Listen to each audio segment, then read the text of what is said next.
Alright, this is a short review for the OneOdio A10 active noise cancelling headphones.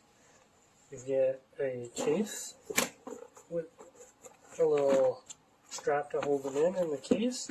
You get obviously the headphones, and you get both a charging wire and a 3.5 millimeter wire to connect it to phones that still have the 3.5 millimeter jack, or any other device that has that jack. But obviously most people will be using the Bluetooth functionality in it.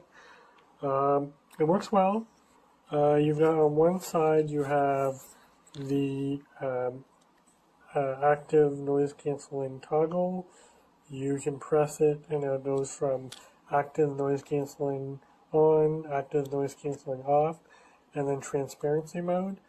Transparency mode actually uses the active noise cancelling microphones that are used usually to cancel the noise, and they just pipe the noise they hear from the outside to your ears. So if you're having a conversation, or you're like, is that a doorbell or something, you can turn on transparency mode and you'll be able to hear the noise from that side.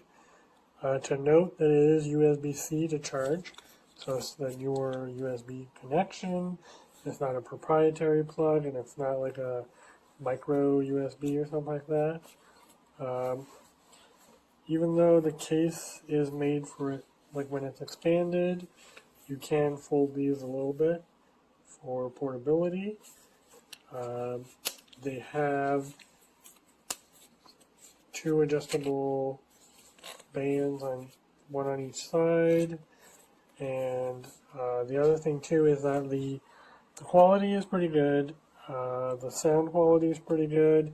You're not going to get $400 Bose quality, but they're actually pretty adequate, especially if you're not listening to very bass heavy music. If you're listening to lighter music for like The Office, it's perfectly fine, or spoken word stuff like podcasts or audiobooks. The part where they really save the money is on the trim. It's pleather. It's pretty comfy right now, but it'll crack and dry out within a year or two.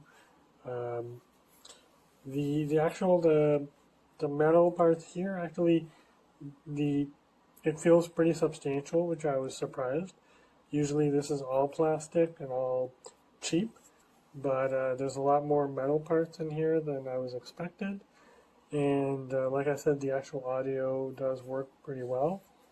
And then on the other side, like the non-ANC side, it's pretty easy. You got one button that you power on, power off, and if you hold it while you're turning it on, it'll go into pairing mode, so you can pair it to a device, and then volume up, volume down, and you can press on this to play and pause. And then obviously the little 3.5 millimeter jack in here if you're not using Bluetooth. So all in all, for the price, it's a pretty good product. But if you really want good quality, you're obviously going to have to pay $300-400.